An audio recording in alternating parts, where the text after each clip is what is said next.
j'espère qu'on me voit et j'espère que ça va filmer tout du long, sinon je pète un plomb. Hey, aujourd'hui on se parle de mon bachelor en market du luxe. Comme vous le savez, j'ai fait une première vidéo sur mon BTS NDRC que je vous mets juste ici ou juste ici, je ne sais jamais, comme tous les youtubeurs de France et de Navarre. J'ai pris mes petites notes, j'ai mon ordi avec moi pour être sûre de bien parler de tout, mais encore une fois mes DM sont ouverts, les commentaires sont ouverts, vous n'hésitez pas à m'envoyer des messages. Alors donc je vais vous récapituler très vite fait mon background comme dirait DJ Snake. Donc j'ai fait un bac ES, j'ai fait ensuite un BTS NDRC que j'ai fait en alternance chez une entreprise qui s'appelait J Logiciel où j'étais commerciale sous contrat assistante commerciale, mais je vendais des logiciels de gestion pour les pros dans le bâtiment, donc de quoi faire des factures, des devis, etc. C'était 100% par téléphone et voilà, c'était le monde du bâtiment. J'avais 18 ans, j'étais une jeune fille au téléphone, donc ça m'a un peu endurcie, mais c'était sympa. Mon entreprise était super, l'équipe était super.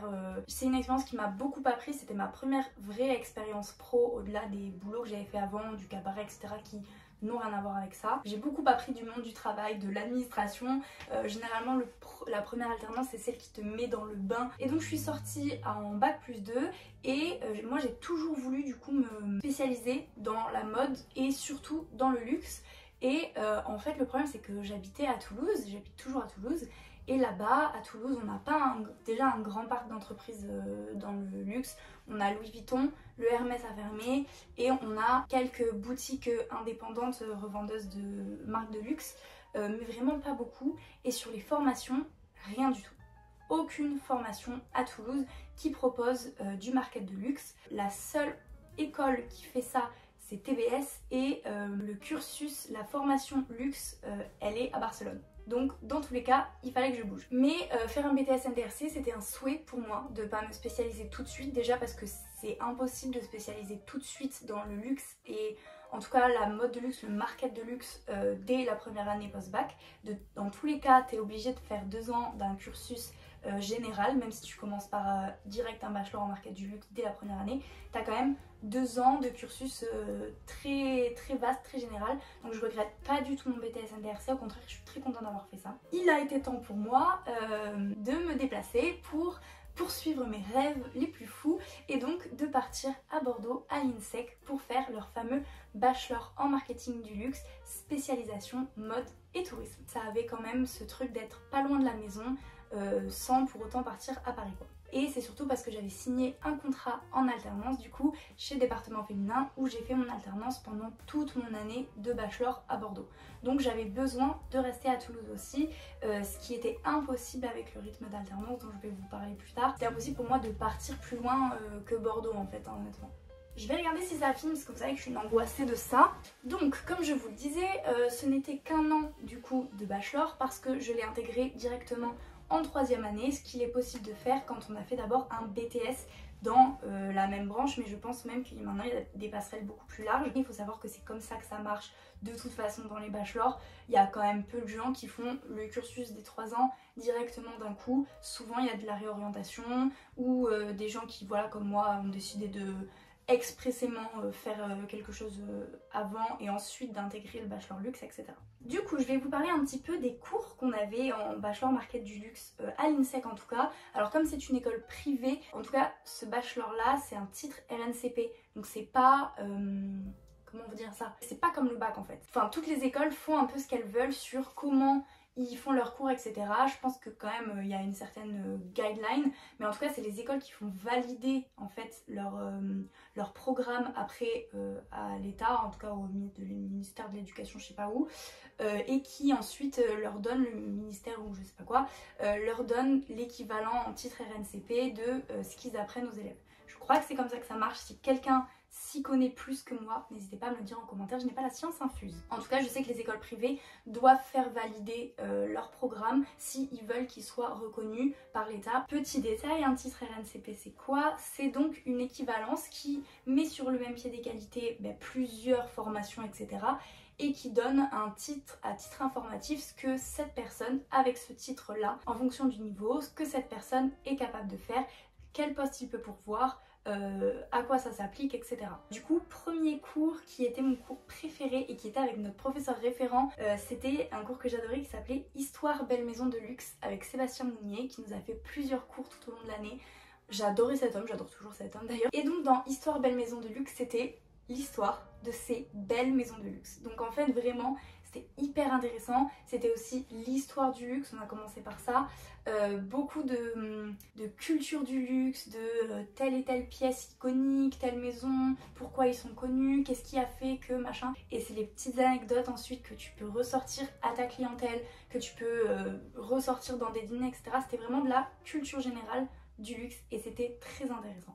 Ensuite on avait Brand Management avec madame Lise Castillo Moreno qui elle du coup maintenant est dans le tourisme mais qui à l'époque travaillait chez Louis Vuitton et qui donc avait une connaissance et vraiment quelque chose à nous apporter qui était vraiment très intéressant. Et donc Brand Management, elle nous a beaucoup parlé de son expérience du coup chez Louis Vuitton en tant que vendeuse, ensuite en tant que manager de boutique. On a fait du merchandising avec elle, donc comment on dispose les produits en boutique. Vraiment pour le coup focus vente en boutique et comment tu fais transpirer la marque à ta clientèle quand tu es en vente en physique. Ensuite on avait des cours de digital marketing et social media stratégie, donc ça c'était avec madame Duclos et ces cours là c'était vraiment du digital, c'était un petit peu le métier de community manager. On a dû créer une marque et en faire sa stratégie de communication digitale. De retour avec monsieur Sébastien Mounier qui était du coup notre prof référent, on avait des cours de fashion marketing, donc là c'est vraiment du marketing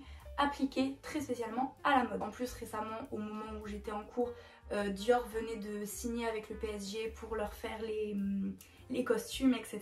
Donc c'est vraiment ces exemples-là, les collabs, les choses comme ça. Comment on fait d'un t-shirt blanc avec écrit Karl Lagerfeld dessus un produit qui se vend à plus de 100 € alors que c'est un t-shirt blanc. Toujours avec monsieur Mounier et c'est le dernier cours qu'on a eu avec lui je crois. C'était l'inbound marketing et l'inbound marketing, je galère toujours à le dire, ça c'est un truc très tronc commun que tu vois déjà quand tu es en BTS, vous savez très certainement ce que c'est. Et là c'était pas forcément appliqué au luxe, bien que vu que c'était monsieur Mounier, il nous faisait toujours des réflexions par rapport au luxe, à la mode, etc. puisque c'était son métier, donc de toute façon ça transpirait dans ses cours aussi. Ensuite je me souviens qu'on a eu une masterclass, donc là c'était vraiment juste, c'était dans le programme de la fin d'année, mais c'était plus, plus une masterclass, on l'a vu 2 fois. C'était avec monsieur Corbez, c'était luxe et vin, en tout cas la place du vin dans le luxe, et lui travaillait je crois pour Chanel en fait, les vignes en tout cas de la famille Chanel. Il fallait faire une collab entre un vignoble d'une maison de luxe, parce qu'il faut savoir que les groupes qui possèdent les maisons de luxe etc. très souvent possèdent aussi de gros vignobles, de grosses maisons de vin, parce que voilà, le luxe et le vin ça va ensemble. Et donc du coup il fallait choisir un vignoble d'une maison, en tout cas d'un groupe de luxe, et faire un produit dérivé, une espèce de collab avec une maison de luxe de haute couture. Pour parler un petit peu plus du côté tourisme, parce que je vous parle beaucoup du côté mode, mais il y avait le côté tourisme aussi que moi j'ai découvert pour le coup sur ce bachelor. J'avais aucune connaissance en tourisme de luxe, beaucoup en mode de luxe comme vous vous en doutez, mais pas en tourisme. Et donc on avait un cours qui s'appelait Luxury Tourism Communication avec l'accent. C'était madame Verver-Ivergas qui nous donnait ce cours. Un de ses amis était le PDG France des hôtels Citizen M et en fait elle nous avait proposé de faire un concept de communication un peu différenciant pour promouvoir le nouvel hôtel de Paris de Citizen M, parce qu'à l'époque ils ouvraient un nouvel hôtel. D'ailleurs je vous en ai pas parlé, mais on avait des cours de business English, en gros c'était de l'anglais, et on faisait des petits cas pratiques, des trucs comme ça. Et on passe à l'oral. En parlant d'anglais, du coup, on a un cours qu'on avait 100% en anglais avec madame Jiménez et c'était Luxury Consumer Behavior, donc le comportement consommateur dans le luxe. Je me souviens que du coup, on avait fait en fait beaucoup des personas. C'était un peu un cours de persona du luxe et du coup, on avait dû choisir une entreprise qui nous touchait dans un domaine du luxe qui nous touchait, peu importe le domaine. Du coup, ça pouvait être de l'automobile, du vin, de la mode, du tourisme.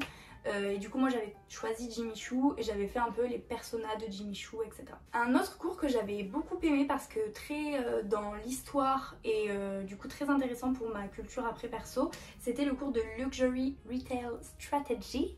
Je vais tout vous dire avec l'accent. Du coup c'est avec Madame Baris, elle travaillait pour la joaillerie et elle nous a parlé du coup de la naissance des grandes surfaces, des magasins comme Printemps, Galeries Lafayette, etc. C'était vraiment tout l'historique derrière ça, et elle nous a aussi du coup beaucoup parlé de par son parcours de l'histoire des bijoux et de la joaillerie. On a commencé les cours par parler de Mellerio di Miller, des choses comme ça, donc des trucs très intéressants. Moi qui aime les bijoux mais qui n'avais pas trop, encore une fois, de background là-dessus, j'étais beaucoup plus sur la mode, les chaussures, les sacs.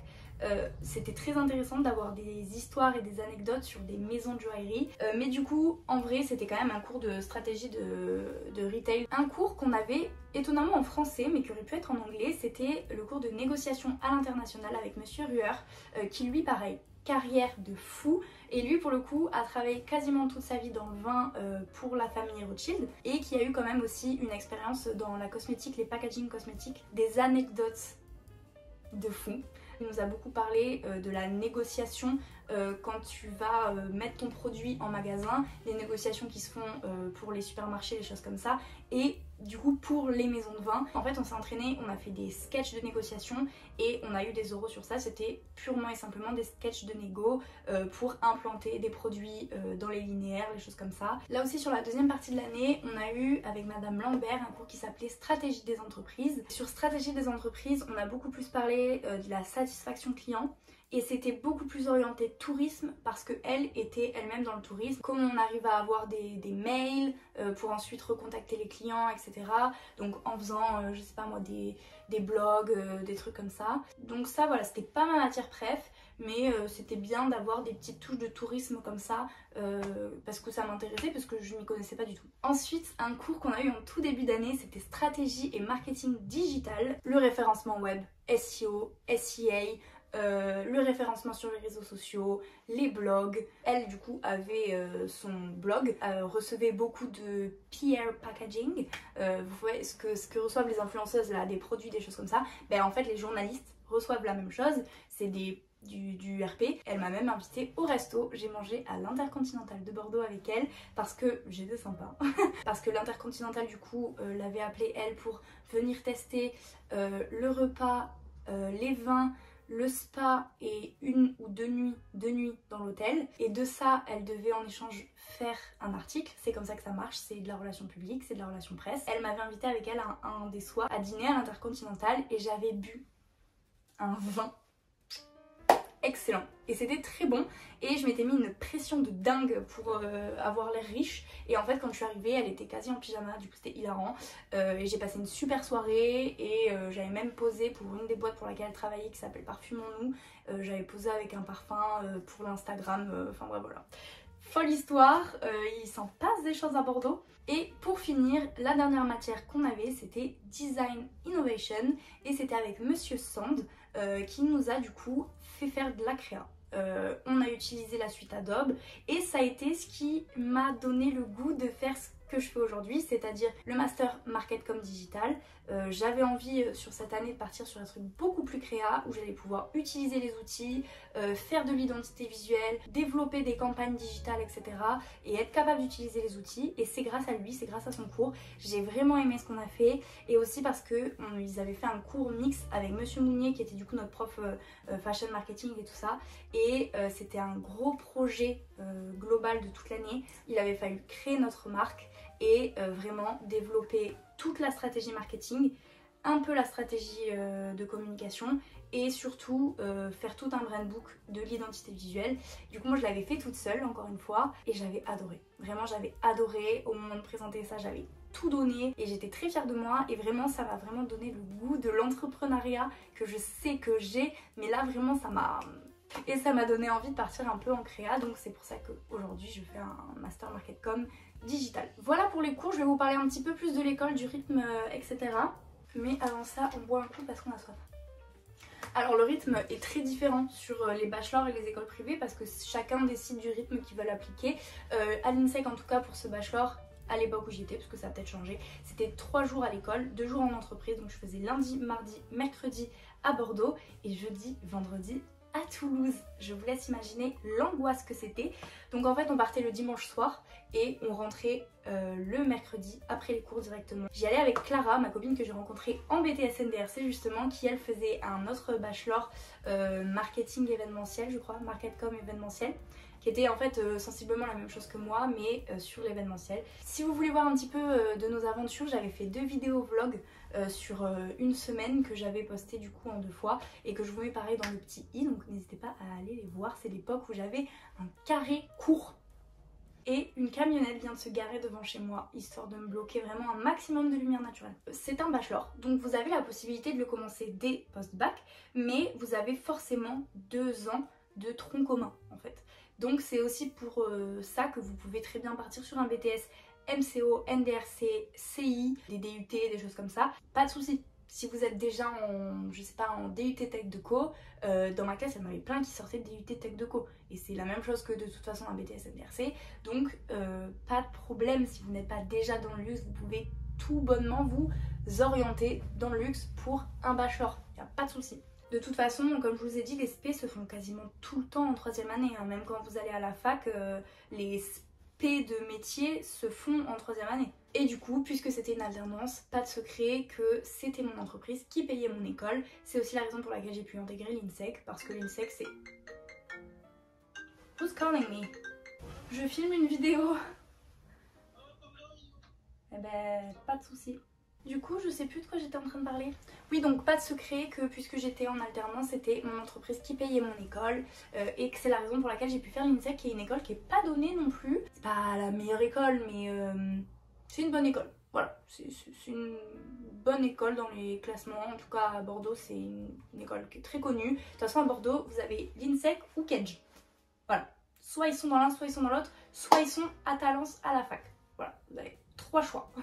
Évidemment, je rigole, il y a plein d'autres écoles privées comme Innov par exemple que j'ai vu quand j'étais à Bordeaux, et aujourd'hui je suis à Innov à Toulouse parce que j'ai vu qu'il y avait Innov à Bordeaux. Voilà un petit peu pour le bachelor. Si vous voulez bien, du coup on va passer, puisqu'on en parle, à l'alternance. Mon alternance, je l'ai faite comme je l'ai dit en début de vidéo chez Département Féminin, qui est une boutique de revente de grandes maisons de luxe à Toulouse. Parmi ces grandes maisons de luxe, je cite Saint Laurent, Céline, Balenciaga, Dior, Louis V, Jacquemus, qui on avait d'autres, Bottega, Chloé, Courrèges, etc.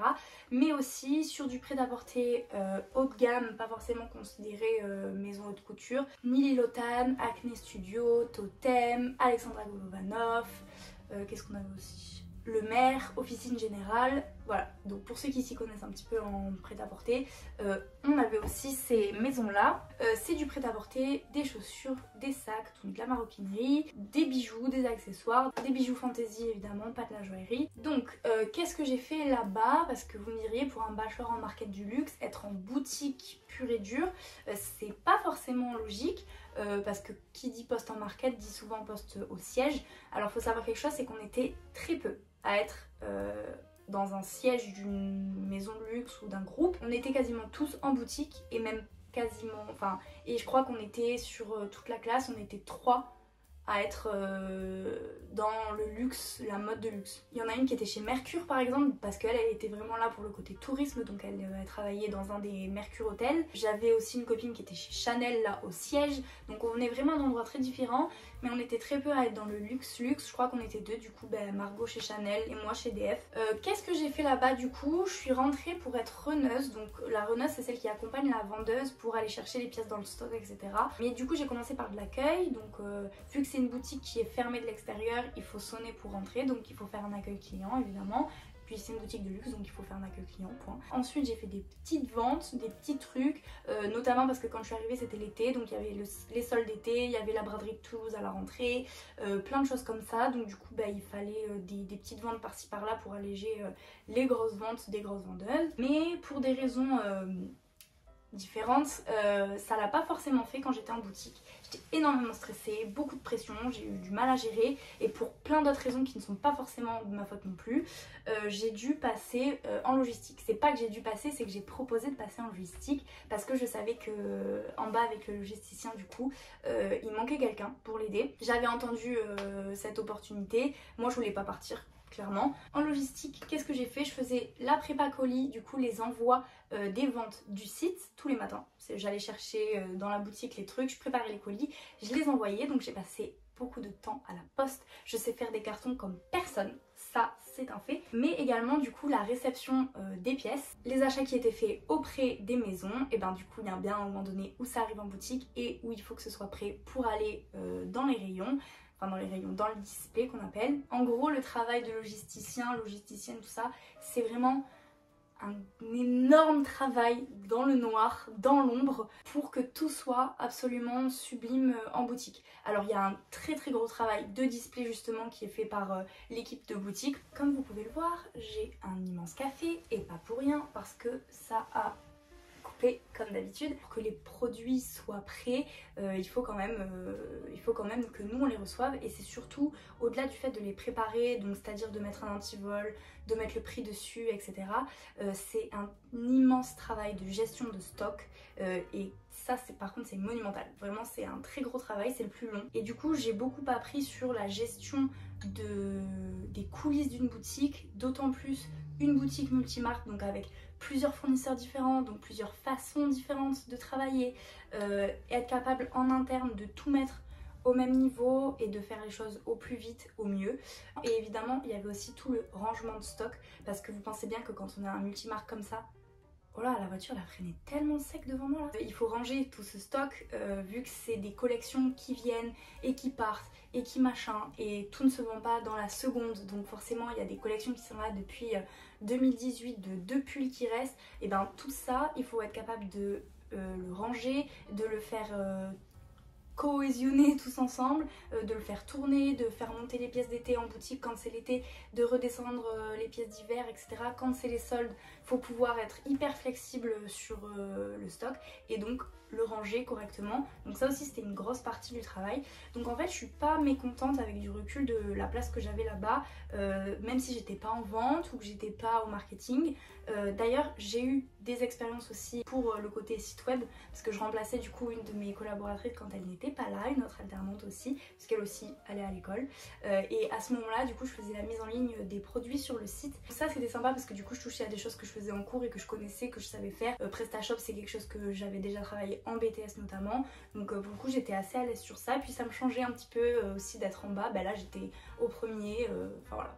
Donc j'ai fait quand même pas mal de choses avec du recul et ça a été une grosse expérience. J'ai beaucoup appris sur moi-même aussi, sur ma capacité à gérer le stress, sur ma capacité à gérer la hiérarchie et tout ça. Ça me permet de savoir maintenant ce que je veux et ce que je veux pas pour mon avenir, pour la suite, et aussi d'avoir cette vision plus entrepreneuriale, parce que mine de rien c'est une petite boutique pour les gens, mais c'est une grosse boutique quand on est à l'intérieur. Il y a beaucoup de choses, il faut voir beaucoup de choses, et d'avoir cet exemple là d'entrepreneuriat, ça m'a aussi nourri personnellement. Et du coup, puisqu'on est sur cette note de bilan, je vais vous faire un peu le bilan du coup du bachelor en lui-même et de l'expérience au total. Du coup, comme je disais, c'était une super expérience. J'ai beaucoup appris côté pro en bossant à la boutique avec toutes ces belles maisons, beaucoup d'anecdotes sur la vente, beaucoup d'anecdotes sur la clientèle. Du coup aussi cette proximité avec la clientèle, apprendre à gérer une clientèle de luxe qui est différente d'une clientèle sur un autre domaine, chose que je ne connaissais pas quand j'étais du coup chez J Logiciel, parce que moi les clients je les avais au téléphone, je les avais pas en face, et je vendais des logiciels, je vendais pas des sacs à 2000 €. Côté école, j'ai beaucoup appris grâce à la spécialisation. En revanche, s'il n'y avait pas eu cette spécialisation mode luxe tourisme, j'aurais pas appris grand chose, parce que ce que je retiens du bachelor c'est quand même beaucoup d'anecdotes qui viennent de mes profs parce qu'ils ont eu une carrière intéressante et qui nous ont transmis ça, et que ça a été transmis à travers leurs cours aussi. C'est un peu cette passion que j'ai récupérée d'eux. En revanche sur la technique pure et dure, les cours à proprement parler, j'ai pas non plus appris des masses, c'était beaucoup de choses que je connaissais déjà, et voilà, encore une fois je suis ravie de l'avoir fait en spé luxe, parce que sinon je pense que je me serais un peu embêtée quand même. Si en fait tu n'as pas une alternance après pour vraiment mettre en pratique les choses et pour apprendre de nouvelles choses et te nourrir de ce que font tes collaborateurs, tes collègues, etc., ce tronc commun que tu apprends à l'école te sert pas, enfin enfin je fais pas médecine non plus quoi, au bout d'un moment t'as fait le tour du sujet quoi, tu peux pas non plus voir 800 fois l'inbound marketing, voir 800 fois la satisfaction client, voilà, donc c'est intéressant de le voir sous l'angle d'une spécialité je pense. Il faut savoir qu'il existe des spécialités pour plein de choses, notamment à l'INSEC, il y avait pour le management du sport, des choses comme ça, donc en fait on voit tous plus ou moins la même chose, enfin, on voit tous la même chose sous le spectre de nos passions, de ce pourquoi on s'est spécialisé, parce qu'il y a aussi des cursus qui sont uniquement œnotourisme par exemple, donc uniquement sur le vin, donc je pense que c'est quand même une bonne école si tu as une passion particulière et que tu veux pousser dans la culture de ça, de ce sujet. Qu'est-ce que je fais aujourd'hui? Donc un master en marketing et communication digitale, uniquement digitale. Donc c'est pas pour être community manager. C'est vrai que community manager c'est un petit peu le métier qui fait rêver au départ quand on se lance dans les études. Et plus on avance, plus c'est un peu le métier, le premier métier. Et il y a tellement une multitude de choses, donc je vous invite vraiment je sais pas, à être curieux, à découvrir d'autres métiers, et c'est ce que j'aime aujourd'hui dans ma nouvelle école, c'est qu'ils nous poussent à découvrir d'autres métiers, tout simplement parce que la moitié du cursus aujourd'hui à chez Innov, dans ce que je fais moi, le Master Marketcom, c'est d'apprendre les métiers des autres interlocuteurs avec lesquels on travaille. Donc du coup c'est toujours hyper intéressant de pouvoir toucher un peu à de la créa, de pouvoir toucher un petit peu à de la construction de sites, voilà, à plein d'autres choses différentes, en plus de juste développer des stratégies marketing et communication digitale. C'est bien de pouvoir savoir prendre une photo correctement pour ensuite être capable de dire quand tu travailles avec un prestataire, oui j'aime cette photo, non j'aime pas cette photo et pourquoi. C'est pour vous dire que ça pourra faire l'objet d'une 3e vidéo quand j'aurai terminé mes études, quand j'aurai mon master, parce que j'espère avoir mon master quand même. Et du coup voilà, comme je vous ai dit, mes DM sont ouverts, mes commentaires sont ouverts, je réponds à toutes vos questions, même sur l'aspect psychologique des choses, je peux aussi faire une nouvelle vidéo, mais mes vlogs, je pense, vous en diront un peu long sur comment on se sentait avec Clara de faire des allers-retours comme ça à Bordeaux. Et voilà, j'espère que ça vous a plu, je vous fais plein de bisous et je vous dis à la prochaine. Bye.